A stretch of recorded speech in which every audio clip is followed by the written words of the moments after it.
Because the big one of the bigger items in the past couple of weeks was the Rogers Center renovations, and that's my no decision for the week. Is that they're basically saying that Rogers Center is going to be a neutral ballpark, and they believe that the changes that they've made are going to keep it that way. So that's just interesting. That's why it's a no decision, because you have to wait and see if it influences or just doesn't influence at all, which is what they're saying. Any offense.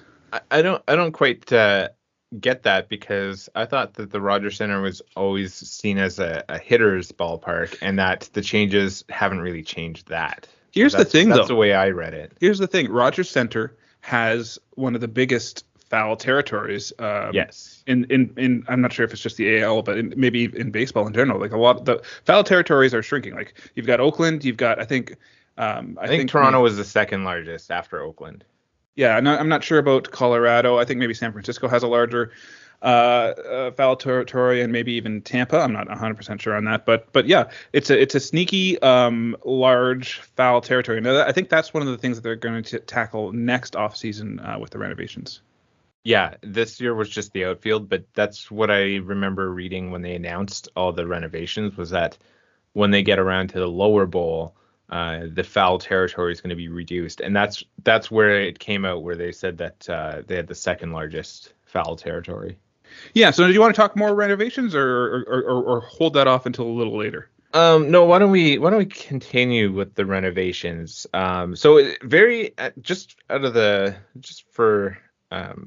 Just to start it off, I thought they had already released the rent, like the new dimensions when they announced everything, but I guess they hadn't. They didn't have official dimensions anyways. Well, they definitely didn't have the wall heights. I've seen a couple different tweets with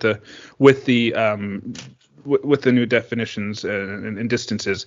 The left field line, straightaway center, and the right field line are all staying the same at 328 feet.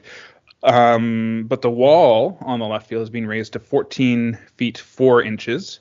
And if you look at the picture here, this has been going around on Twitter, the pictures of the renos. The left field wall kind of reminds me of like Cleveland's ballpark, or maybe even Houston, like just like slightly raised. Like Cleveland is higher, I believe, but just with a slightly raised left field. It's just interesting. And I think even maybe Baltimore's has a higher, taller left field wall. So it looks like, yeah, I'm zoomed in here. So, I mean, obviously the walls around the bullpen will be higher, because you want to kind of try and protect the pitchers in the bullpens a little bit. Well, maybe if it's the visitors' teams, who cares? I see it dips, though, in center field. So, yeah. So we'll have some interesting jumps from Kevin Kiermaier, hopefully. But that's also the longest distance is center field. But in theory, if you want a better chance at hitting a home run, if you're like just barely clearing the fence, center field might be your best bet. If you're just barely clearing the fence, but it's the furthest point of the stadium. So I think that you'll have a better bet pulling the ball, whether you're a right-handed batter or a left-handed batter, especially though if you're a left-handed batter, because the right field, where are we here? The right center power alley has been reduced from 383 feet to 372 feet. The wall is slightly higher, 10 feet 9 inches as opposed to just 10 feet. It's just funny, like if you're looking at the ballpark, it's not as symmetrical as we're used to. It's got like the walls coming in some points. It'll be interesting to see how this plays out. It's going to be, I guess, a more challenge defensively for outfielders to play, and I think it'll be fun to watch. I'm excited to see what baseball looks like in the new era of Rogers Center renovations here. Yeah, just looking at it, in both left and right, especially in left, the wall is moved in a little bit, right? Like that's what it appears. Oh yeah. It was left center was 368, previously 375. So Dalton Varsho is going to hit some home runs, some more home runs this year, and Brandon Belt's going to like that as well. So this is going to be good. Yeah. Cool. Yeah, and then I guess they have some restaurants that they've added outside of the field of play here. Yeah, and I guess this is the fan experience part of things. So they have 4 new areas, I guess. I think so, yeah, and they're all supposed to kind of be inspired by different neighborhoods around Toronto, I guess. The Corona rooftop patio is one of them. Yes, the Corona neighborhood. Yes, Toronto. the Corona. Famous. Yes. I think every neighborhood is a Corona neighborhood in Toronto.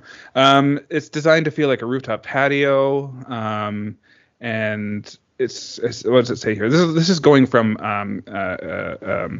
the article in the Athletic that I read here by Caitlin McGrath here. Let me just read it off though. I'll do the quick quotes here. Let's see here. So yeah. It's open to all people of all ages, but it'll be reserved as a more lively section of fans looking to socialize. Menu items will include Corona and frozen cocktails. So it's gonna be sticky floors, I'm guessing, from vomit. Park social. There's gonna be lots of fights. So bring your smartphone and post your Blue Jays drunken fights in the 7th or 8th inning to Twitter there. Because that's what always ends up happening up in the higher levels. Park Social is the other one. It's a family-friendly area as opposed to the Corona rooftop, where fans of all ages can play games and watch the action on the field. It'll serve food and drinks, and they'll have food truck type menu items such as bacon pepper grilled cheese, brownie sundaes, and milkshakes. So that sounds yummy. This kind of sound that just really quick. It sounds like a more organized, maybe is the organized and better equipped area. Like the Ottawa in our ballpark, we have that picnic area. That's kind of what it seems like. It's like a family friendly area, but with more food and more things to do probably. Exactly. Yeah, and I think it'll be kind of like. You see a lot of like the grassy areas in ballparks where people can kind of like play catch or put out like a blanket or whatever.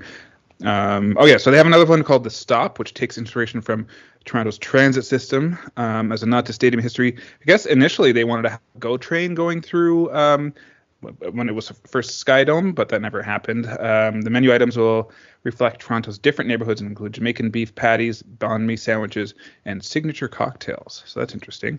And then finally, they have the Catch Bar. And they say it's a popular spot to catch home runs, hence the name.